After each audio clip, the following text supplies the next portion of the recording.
Salut à tous, voilà, on a quitté la ville de Kanab tout à l'heure. Donc la ville de Kanab, c'est celle qui était à 1 heure de The Wave. On a dormi dans un motel hier soir pour se reposer de la randonnée parce qu'on était quand même très fatigués. Et la veille, pareil, on avait dormi aussi dans le même motel, on avait fait des lessives. Enfin voilà, c'est la deuxième fois qu'on s'autorise à faire ça parce que de temps en temps ça fait du bien quand même d'avoir un vrai lit, de pouvoir se reposer et tout, d'avoir des journées t'as pas galère avec la tente, voilà. Mais là voilà, on reprend la route, on reprend le camping. On a fait 1h30 de route depuis Kanab pour se diriger vers Bryce Canyon. Le campground où on était tout à l'heure, je vous ai dit qu'il y avait plein de piquets avec écrit no camping, du coup on n'a pas voulu prendre le risque. On a regardé sur internet et il y avait un autre campground un peu plus loin. Donc l'autre il était à 10 minutes de Bryce Canyon, celui-là où on est là il est à 20 minutes, donc ça va. Il n'y a pas du tout de panneau indiquant que le camping est interdit, et même quand tu regardes sur Google Maps, il y a un petit logo d'une tente et quand tu cliques dessus il y a écrit campsite, etc. Donc normalement c'est bon quoi. Donc on va s'installer, on va déjeuner un petit peu parce qu'on n'a pas encore mangé, il est déjà 13h. Puis après on va se diriger vers le Visitor Center. Et c'est surtout qu'on a regardé les campgrounds, parce que bon, en soi on peut payer, hein, c'est vrai que camper gratuitement c'est mieux, hein, mais bon bref. On a regardé genre le campground qui était juste à côté du premier gratuit qu'on voulait faire, les 2 nuits, 80 $. Pour poser une tente. Pour prendre ta tente, la poser 80 $. Ouais. Voilà, je trouve que c'est un peu abusé quand même. Alors c'est bon, on a installé la tente. Il y a du vent, on est un peu en altitude, donc du coup on l'a installé, c'est-à-dire qu'on a mis tous les piquets blancs, enfin les cordes qui tiennent et tout, voilà, qui tendent toute la tente. D'habitude on fait pas, c'est la première fois qu'on le fait, mais parce qu'il y a du vent et sinon la tente ça frotte et ça fait du bruit, c'est assez chiant. On a l'air plutôt bien installé, je pense qu'il va peuler de ouf ce soir, mais bon ça c'est notre histoire. Ouais. On est au Visitor Center, en fait tous les parcs fonctionnent pareil, on se croirait à Zion ou à la Death Valley, enfin ils fonctionnent tous pareil. Il y a un système de navette, mais au mois d'octobre, il n'est pas obligatoire, en été, il l'est. Donc voilà, ça c'est à savoir. Ouais, parce que si jamais l'affluence est trop importante, pour éviter qu'il y ait trop de voitures qui circulent, etc., il t'oblige à prendre les navettes. Mais là, nous, c'est bon, on va pouvoir prendre la voiture. Mais bon, par exemple, la Zion, c'est tout le temps, tu peux faire que par navette. Ouais. Là, ici, à notre période où on est là, on est mi-octobre, on a le choix, on peut faire soit la navette, soit la voiture. On va faire la voiture parce que c'est quand même plus rapide. Comme je vous dis, ça fonctionne comme tous les parcs, donc il y a 8 points à peu près à aller voir. On va commencer tranquillement. Demain, on s'est prévu une randonnée qui fera à peu près 5 km, donc très légère, mais qui permet de descendre en fait dans ce qu'ils appellent l'amphithéâtre. Donc c'est là où il y a un peu tout à voir, et donc ça te permet d'avoir une autre vue, donc ça peut être assez sympa. Et sinon, le reste se visite en... tu prends ta voiture, tu vas voir le point, tu fais une photo, tu reprends ta voiture, ça fonctionne toujours un peu comme ça, à part si tu fais des randonnées. Donc on est parti, et le premier point qu'on va aller voir, on va commencer par le plus loin. Nous voilà à Bryce Point, et donc en fait tout ce qu'on a devant nous là, c'est ce qu'ils appellent l'amphithéâtre. Et voilà, en fait c'est ça la particularité de Bryce, c'est toutes ces structures un petit peu bizarres, et en fait ils expliquaient comment ça se forme. En fait on le voit bien là, au début c'est un mur, et en fait au fur et à mesure le vent vient creuser, et après ça donne des petits pics comme ça. Donc voilà, et en face de nous, donc c'est l'amphithéâtre, le Visitor Center doit être par là-bas. Et on voit un chemin de trail, ouais, là-bas, ici. Et donc voilà, ça te permet en fait de... là, tous les points de vue qu'on va voir aujourd'hui, quasiment, tout est en hauteur, un peu comme ça. Et donc l'intérêt, c'est de faire un trail, c'est de pouvoir descendre et de voir de l'intérieur, quoi. Et juste de l'autre côté de ce qu'on vient de vous montrer, il y a ça. On reconnaît un peu là les mêmes formations qu'en bas, mais tu vois ici c'est quand même vraiment différent, ou alors parce que le stade est moins avancé, je sais pas, mais c'est quand même vraiment particulier. C'est très joli en tout cas, j'aime bien. Ah oui, ah ouais, en fait dans le bout là-bas c'est 10 fois plus. Oh, en fait la première partie que je vous ai montré c'était rien du tout. Ah ouais. Bon, faut pas tomber, hein. Ah ouais, en fait là-bas, là, ici c'est un truc de dingue. Ah oui, vous remarquerez qu'on a des nuages. C'est la première fois vraiment depuis le début de notre voyage dans les parcs nationaux qu'on a des nuages. Bon, il fait quand même ciel bleu, il fait très beau et tout, mais nuages. Putain, il y a un vent de dingue ici. Heureusement que j'ai pas ma casquette comme à la rive nord du Grand Canyon. J'avais failli la perdre. Je t'ai vu faire une photo pour des gens, t'as respecté la tradition. C'est bien. Ah ouais, là c'est impressionnant. Ouais. Casquettes là. Ah oui, exact, t'as raison. Il y a un doudou et il y a plein de casquettes. Il y en a une bleue, une noire, il y en a une blanche là. T'as raison, c'est trop drôle. Non, là-bas c'est une chaussure. Non, c'est une casquette aussi. Ah oui, c'est drôle.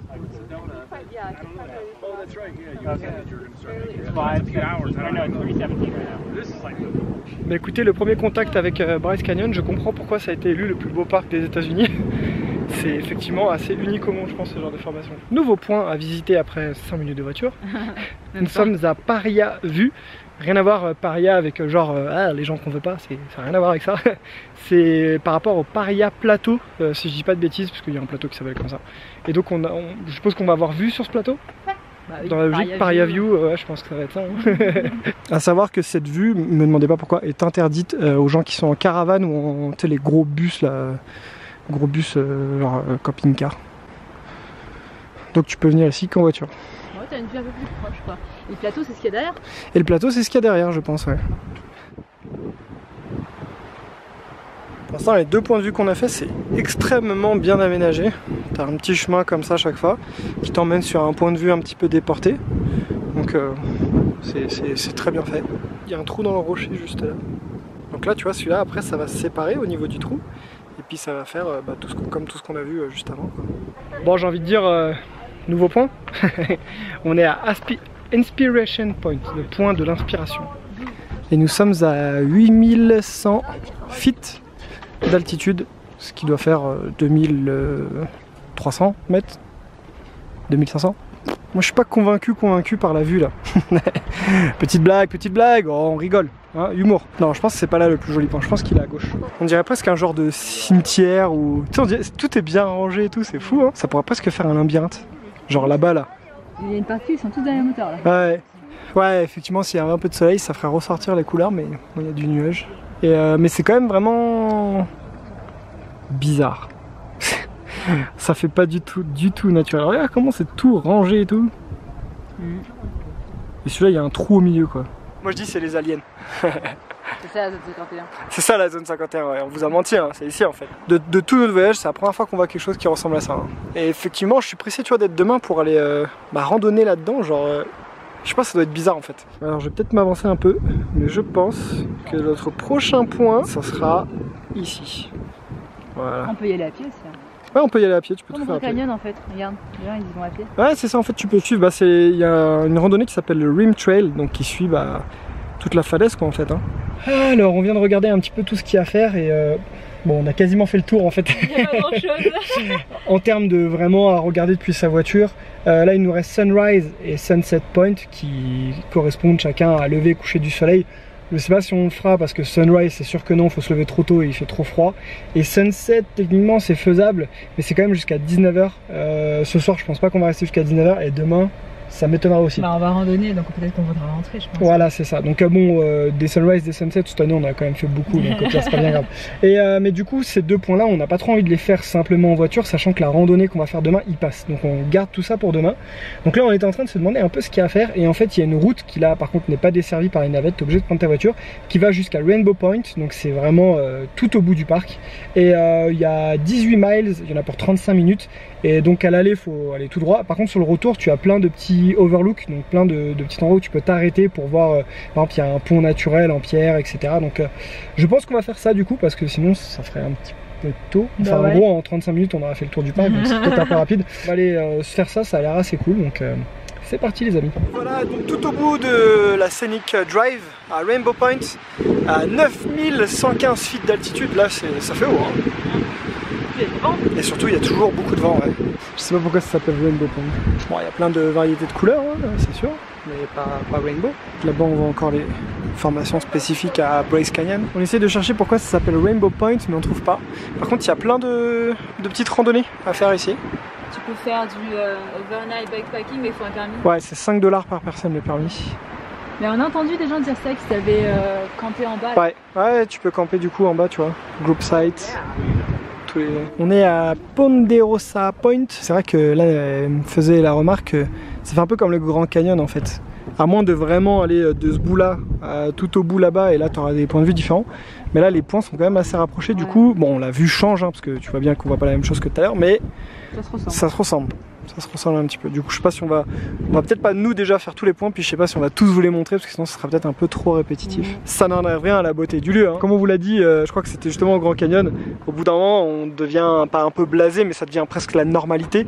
Surtout après The Wave, hein. C'est difficile maintenant de nous impressionner après avoir vu cette beauté de la nature de ouf. Bon, ce point-là, on va le vous montrer parce qu'il est intéressant. On a un Natural Bridge, et donc c'est un trou dans la roche qui forme un pont, et bon, ça c'est toujours quand même assez cool à voir, même si pour l'instant on trouve ça cool, mais quand on aura fait Arches, je pense qu'on en aura marre. Non, franchement, ouais c'est hyper cool, ouais, c'est hyper cool.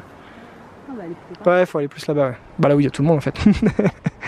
On est les seuls idiots à nous mettre sur le côté, quoi. Ah oui, effectivement, il est quand même vraiment impressionnant, ça descend jusqu'en bas, quoi. Ça c'est beau, ça vaut le coup, tu vois, ça change un peu. Magnifique. Par contre, quand je vois comment c'est un peu fin là, tardez pas trop parce que d'ici 200-300 ans, il y a moyen qu'il tombe, hein. Donc dépêchez-vous. Allez, un nouveau point, il y a du vent de ouf. On est à Swamp Canyon. Et effectivement, on voit bien le canyon en plein milieu là. Ça va tes cheveux? Nous sommes à Fairyland Canyon. Donc là, ça y est, on est sorti du parc national de Bryce Canyon. On a fait toute la Scenic Road. Comme je vous l'ai dit, on vous a pas tout montré. Et en fait, ce point, Fairyland, il est accessible sans payer. C'est-à-dire que là, on est en dehors du parc en fait. Et du coup, ça te permet d'avoir vue sur ces formations rocheuses typiques de Bryce Canyon, sans payer, si tu veux juste voir très rapidement. Par contre, il faut pas venir au coucher du soleil, hein. Vu qu'il y a l'ombre, ça rend vachement moins bien. En tout cas, sur les photos, en vrai, ça passe, mais sur les photos, ça rend carrément moins bien. C'est vrai que c'est surréaliste en fait. À part cet endroit dans le monde, je sais pas s'il y a ça ailleurs. Si vous savez, je veux bien avoir la réponse. Et voilà, nous sommes arrivés à notre camp de la nuit. Il y a quelques gens qui sont installés, on a vu, mais bon, il n'y a vraiment pas grand monde. En même temps, plus on va avancer vers le mois de novembre, moins il y aura de monde, j'imagine, parce que va faire de plus en plus froid, etc. Hein. Et donc voilà, comme on vous l'a dit, cette fois on a mis toutes les petites ficelles sur la tente parce que ouais, il y a pas mal de vent, donc c'est pas forcément pour éviter que la tente s'envole, mais c'est plus pour éviter qu'elle fasse du bruit. Parce que du coup, au moins, elle est bien tendue. Il y a un petit fire pit, j'ai mis un peu de bois, je sais pas si on fera un feu, on verra, bon, voilà. Mais en tout cas, voilà, on est prêt pour la nuit. Il y a l'air d'avoir du vent. Donc bon, on va essayer de mettre la voiture pour essayer de couper un peu le vent, mais on a vu à la Death Valley que c'était pas hyper efficace de faire ça, mais bon bref. Écoutez, on espère que ce début de découverte de Bryce Canyon vous a plu. En tout cas, vous avez été nombreux à nous dire que c'était un de vos parcs préférés pour ceux qui ont pu faire un peu l'ouest américain. J'ai trouvé ça magnifique pour l'instant, mais je sais pas si je pourrais dire que c'est un de mes préférés. C'est pas un des parcs qui m'a le plus marqué pour l'instant, même si c'est vraiment incroyable. C'est particulier, unique, hein, voilà, mais c'est pas celui-là pour l'instant. Ça m'a pas fait ressentir ce que certains m'ont fait. Le côté grandiose, tout ça. Après on verra, peut-être qu'on changera d'avis demain parce qu'on va aller randonner dedans, donc voilà, ça va faire changer la perspective. Donc, écoutez, j'espère que la vidéo vous a plu. On se retrouve demain pour une randonnée du coup dans Bryce Canyon. On espère qu'on va passer une bonne nuit. N'hésite pas à t'abonner si l'aventure te plaît et on se dit à demain. Bisous, salut à tous. Nouvelle journée à Bryce Canyon après une nuit à peut-être -3, mais franchement ça a été. Ce soir il fera un petit peu plus froid normalement. Bref, c'est pas le sujet de la vidéo. Là aujourd'hui on va faire une randonnée assez cool, hein, qui est accessible à tout le monde. D'ailleurs c'est la randonnée la plus populaire du parc. On va faire la combinaison de Queen's Garden, de la Navarro Loop, parce que la Queen's Garden Trail c'est juste tout droit, et au lieu de revenir sur tes pas, beaucoup de gens combinent avec une partie de la Navarro Loop. C'est par là déjà.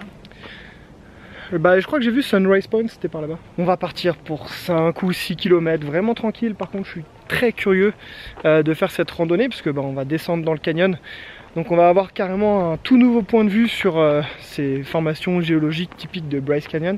Et on va voir si le coup de cœur se déclenche, parce qu'à première vue c'est plus sur ça que les gens ont un gros coup de cœur quand ils descendent dans le canyon. Il est 11 h du matin, rien que ça, parce qu'on a eu un peu de mal à se lever comme il faisait froid.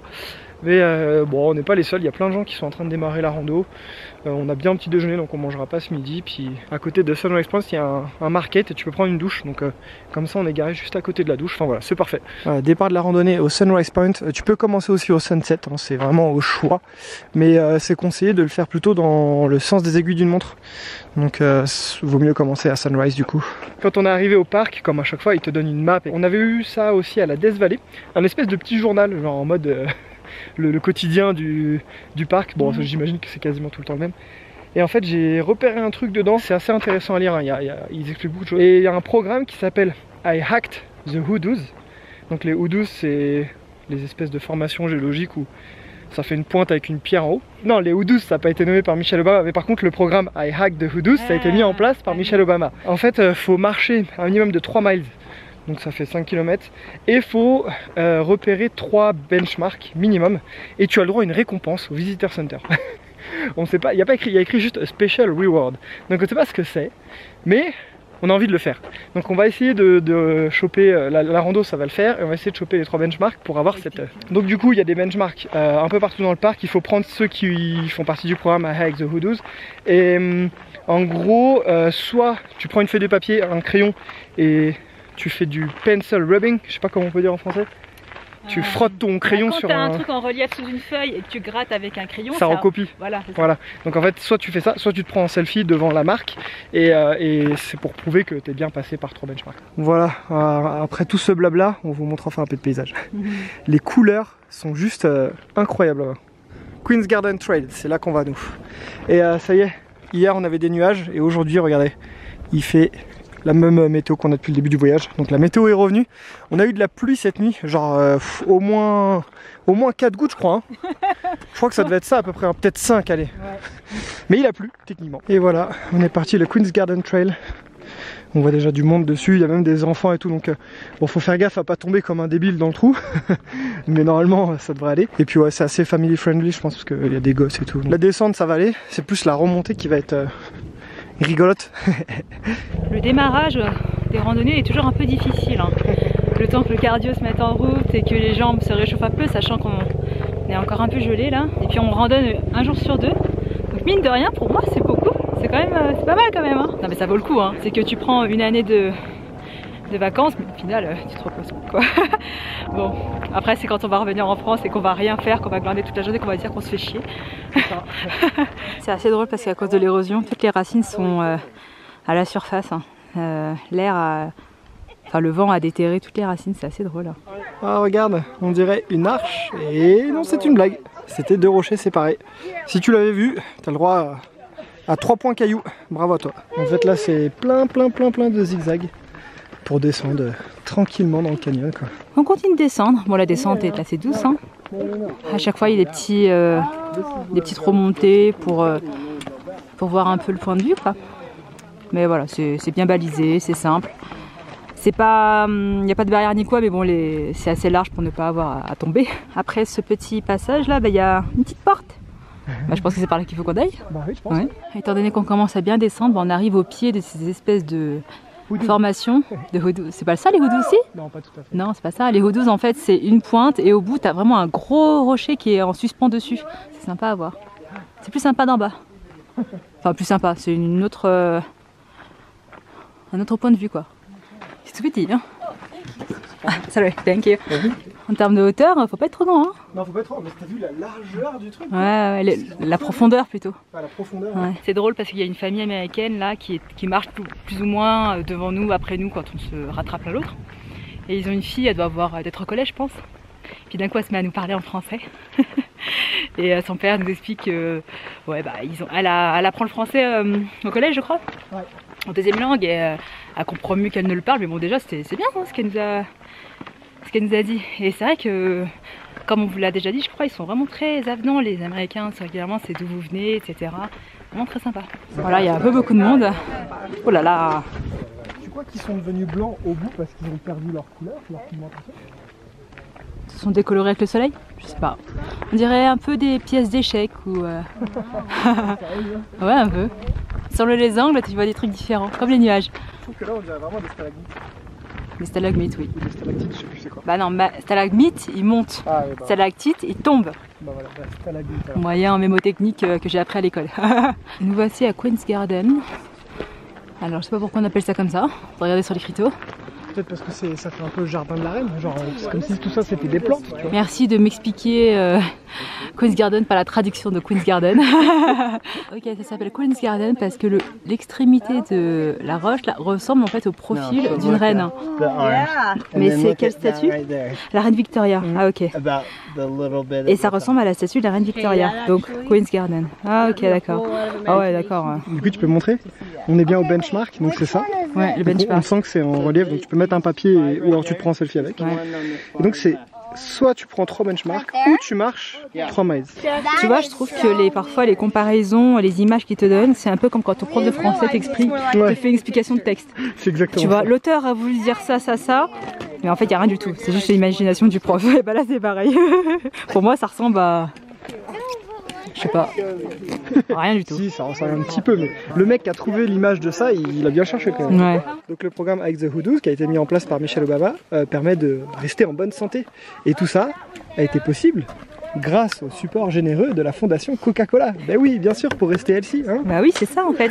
Les grandes entreprises de fast-food, de soda et tout, en fait, ils donnent beaucoup d'argent pour soutenir en fait la santé et la perte de poids, ce genre de choses. Pour améliorer leur image.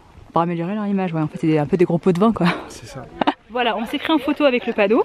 Donc ça fait notre première benchmark. Donc comme vous a dit Joe, c'est soit on se prend en photo avec 3 d'entre elles, mais on pense pas qu'on aura la 3e, ou alors il faut faire une randonnée de 3 miles, donc 4,8 km. Bah, je pense que ce sera plus la distance, nous on aura plus que les 3 marques. Parce que des marques, il y en a 8 pour le hike de Hoodoos, parce qu'après il y a d'autres trucs aussi. Et il y en a 8 en tout, et celle qui est la plus proche, elle est sur le Picaboo Trail, mais ça fait une petite trotte, donc ouais, je pense pas qu'on ira. Et une fois que tu as l'une des deux conditions, donc soit la distance parcourue, soit les 3 benchmarks, il faut retourner au Visitor Center et on aura un petit cadeau, mais on sait pas quoi. Qu'est-ce qu'on aura? On aura un ticket gagnant pour The Wave. Alors nous on vient de là, on est arrivé par là pour faire Coney Garden et en fait on est revenu sur nos pas pour après aller sur la Navarro Loop. Et là on passe dans une petite forêt. C'est vraiment drôle quoi. Les changements de paysage sont quand même... Enfin d'en haut tu vois qu'il y a des arbres et tout, mais d'être dedans c'est vraiment différent quoi. Hein. Et comme l'Anne vient vous le dire, on va faire la Navarro Loop et en fait on arrivera au bas de la loupe, donc du rond, et soit on prend à droite, soit on prend à gauche. À droite, il y a 2 trucs à voir. Il y a le Thor's Hammer, donc une branche voilà, qui ressemble au marteau de Thor. Il y a un truc qui s'appelle le Two Bridge, donc Two Bridge, voilà, c'est 2 ponts. Mais de l'autre côté, il y a un truc qui s'appelle Wall Street, et c'est un slot canyon, donc en gros c'est un canyon très fin, genre à peine 1 ou 2 mètres de large, et il est fermé en hiver, et il est même fermé très régulièrement parce qu'il y a des chutes de cailloux. Et à première vue, ça vaut vraiment le coup d'y aller, donc si quand tu y es, c'est ouvert, il vaut mieux passer par ce côté de la loupe pour pouvoir aller à Wall Street. Donc j'ai pas vu d'infos comme quoi que c'était fermé, donc on va essayer d'y aller pour essayer de voir ça. Et ça sera notre premier slot canyon, parce que pour l'instant on en a pas du tout fait. Parce que sinon c'est quoi le prochain? Sinon le prochain, ouais je pense que ça sera Antelope. Ouais. Bah tiens, t'en as un de slot canyon là. Ouais d'accord. Bah, sinon, on a fait The Wave. Ah ouais, The Wave, ça faisait un peu ça. Ouais. On dirait du faux. Mais on dirait du faux de ouf même. Les décors à Disney. Exactement. Ou Astérix. Dans Pirates des Caraïbes. Bah c'est là que tu te dis que soit eux c'est bien fait, soit la nature elle est chelou. Alors là c'est le Navarro Loop, mais tu vois c'est Two Bridge et Thor's Hammer. Nous on va prendre par là. Navarro Loop mais Wall Street. Hike the Hoodoos. On en a un autre. De benchmark. Là on arrive dans une forêt de cailloux. On verra pas avec les arbres devant, mais en face là on a l'impression qu'on va tout droit dedans. Je sais pas si c'est le cas, mais c'est cool en tout cas. Voilà, celui-là tient pas grand chose. Le jour où il va tomber aussi, vaut mieux pas être en dessous. Ouais, c'est ça. On commence à, je pense, attaquer tranquillement la montée pour sortir du canyon, peut-être, je sais pas trop. En tout cas, il commence à faire un peu chaud. C'est bien, il y a un peu moins de monde là. Même si pour le trail le plus emprunté, à première vue, plus populaire, au final ça va. Il n'y a pas tant de monde que ça, c'est cool. Et voilà, on est en plein milieu. Ah, et là on se rend compte de la grandeur, c'est plus grand qu'un arbre. Ah, je pense qu'on arrive dans le slot canyon là. Par contre à l'ombre, l'air est frais. On comprend mieux d'où tombent les rochers. On a même beaucoup vu ce qu'il y a par terre là. Ouais. Ah, là on voit qu'avec les gens on va vraiment attaquer la remontée du canyon. Bon, pour Wall Street c'est très joli, mais je m'attendais à plus serré comme canyon. Sans compte des tout petits zigzags qu'on fait là pour monter. Et il y a une porte juste là. Tu vas passer dans la porte, mais t'as pas besoin de te baisser. C'est par là-haut. Et là, on voit tout en bas d'où on vient. Ce serait dommage de venir à Bryce Canyon et de faire que le circuit en voiture. Je pense qu'une petite randonnée comme ça, c'est quand même vraiment pas mal. On a fait 4 km en 1h15. Il y a juste la montée qui peut être un peu fatigante, mais tu prends ton temps et ça passe comme toujours. À conseiller vraiment à faire ça, c'est très sympa. On arrive presque au sommet des formations rocheuses, ça fait trop bizarre. Là non, on ne l'arrête plus. Unstoppable. Et tu vois, même là, hein, on peut voir comment ça fait en fait. Hein. On voit l'usure et ça crée ces petits trucs, et ça use, à la fin ça fait un trou et ça laisse les formations qu'on peut voir là, quoi. Et voilà, on a vu un peu sur une partie du chemin qu'on a fait, je pense. Et je crois que ce rocher là, c'est ça le Thor's Hammer. Lequel? Celui-là là. Celui qui pointe devant là? Ouais, ça fait le manche et puis le gros truc en haut, ça fait un marteau, quoi. Ça va faire, je sais pas, un mois, un peu moins d'un mois qu'on est dans les parcs, à base d'une randonnée tous les jours, tous les 2 jours. Je pense que j'ai atteint ma limite là. Je commence à en avoir un peu marre. Le marbre. Non mais ça fait beaucoup quand même, mine de rien. Qui fait autant de parcs que nous en si peu de temps? Oui, c'est sûr. Généralement les gens ils font 2-3 semaines, tu vois. Nous au total on fera quasiment un mois et demi. Et entre le fait de camper et tout, je me plains pas, honnêtement, c'est génial ce qu'on fait, c'est une expérience d'une vie. Hein. Mais bon, ça reste quand même fatigant. Mais ça fait beaucoup d'un coup en fait. Ouais. C'est pas une cage ça? Non, non, non, je pense que pour compter le trail counter, c'est pour compter combien de personnes passent. Ah d'accord. Là je passe, là je repasse. T'es bête ou quoi? La grosse chose. Ouais donc voilà, c'est...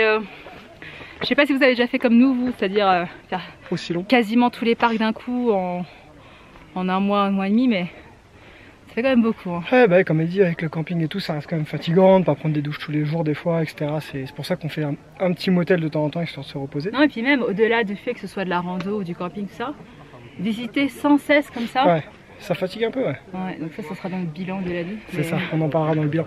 Mais après voilà, là en réalité il reste 12 jours, un truc comme ça. Ouais. Et après on sera à LA et ça sera un autre type de visite, ça sera la ville des parcs d'attractions. On essaie vraiment d'en profiter un max parce qu'on sait que c'est la chance d'une vie et qu'on ne le refera jamais. Mais c'est quand même un challenge. Hein. Ouais, ouais, c'est sûr. Bon, on finit par un peu de rim trail. Donc on va suivre le chemin, un petit chemin pavé jusqu'à la voiture, histoire de récupérer. Ah, ça permet de vraiment bien mettre en perspective et c'est très sympa de pouvoir descendre en bas, effectivement. Mais comme disait Lan, hein, si tu penses qu'une année de voyage, comme tu travailles plus, tu fais que voyager, c'est trop cool, ça l'est, hein, mais c'est d'autres problèmes, c'est une autre fatigue. C'est voilà, faut pas se dire que ça sera tout beau, tout rose tous les jours parce que c'est pas le cas. Mais tout ça. Il y a vraiment des moments où tu te forces un peu entre guillemets à bouger, visiter. À sortir, ouais, ça, tu dis, je suis dans un endroit, j'ai envie de voir et tout, mais en fait, t'as qu'une envie, ça serait de glander de ouf. Et même si des fois tu fais des jours où tu glandes, où tu visites pas parce qu'il faut se reposer, ça suffit pas, en fait tu accumules plus de fatigue que ce que tu peux récupérer. Et c'est pour ça notamment que le mois de septembre qu'on a fait en France là, il a fait un bien de ouf. Parce qu'on s'est vraiment reposé pendant 2 semaines quoi. Bref, tout ça on va pas s'étaler trop là, on en parlera dans le débriefing de l'année. Mais voilà, si jamais vous trouvez que nos réactions sont pas assez enthousiastes ou alors qu'on est dans des lieux magnifiques, dites-vous qu'il y a ça qui joue. C'est qu'on est un peu fatigué, que on commence à s'y habituer aussi, on en a parlé plusieurs fois déjà. Donc voilà, donc ne nous en voulez pas, dans notre tête, vous inquiétez pas, on se rend compte qu'on a de la chance, on se rend compte que c'est magnifique. On en profite. Donc on en profite à fond. Je pense qu'on s'en rendra encore plus compte quand ça sera fini. Quand on reprendra le boulot. Exactement, c'est sûr. Dès qu'on va arriver à Los Angeles, les parcs ça va être fini, on va se dire oh, c'était quand même vraiment un truc de ouf et tout. Des fois sur le coup t'as du mal à profiter, tu t'en rends compte plus après, bon ça arrive. Ouais, c'est souvent comme ça. Hein. Mais vous inquiétez pas. On se rend compte que ça c'est très joli. Voilà pour Bryce Canyon. On a fait, rapide. Ouais, c'était rapide. Pour nous on a fait le tour, c'est-à-dire qu'on a fait tous les scenic drive, les points, etc. Plus une randonnée. Ça me paraît suffisant. Et si effectivement hein, tu peux rester beaucoup plus longtemps, tu peux voir beaucoup plus de choses en temps des randonnées. Mais bon voilà, pour nous ça nous paraît suffisant pour s'imprégner du parc et voir ce qu'il a à offrir. Et cumulé au final ça peut faire une grosse journée. Ouais, tu peux faire une grosse journée, tu peux faire la rando le matin ou la voiture avec les points le matin et inversement. Nous au moins on va pas rentrer trop tard.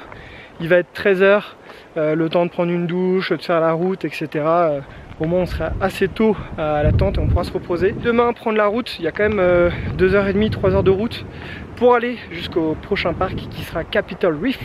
Donc écoutez, on espère toujours que nos petites vidéos découvertes de ces parcs nationaux américains magnifiques vous plaisent. Si c'est le cas, eh ben, n'hésitez pas à vous abonner parce que ça fait plaisir. Hein. Et puis on se dit à demain pour Capitol Reef alors. C'est pas à demain parce que techniquement pour eux. Pour vous, ça sera dans quelques jours, le temps qu'on monte la vidéo, qu'on la poste, enfin déjà qu'on rentre en France peut-être. Bref, on se retrouve bientôt. Allez, bisous, ciao.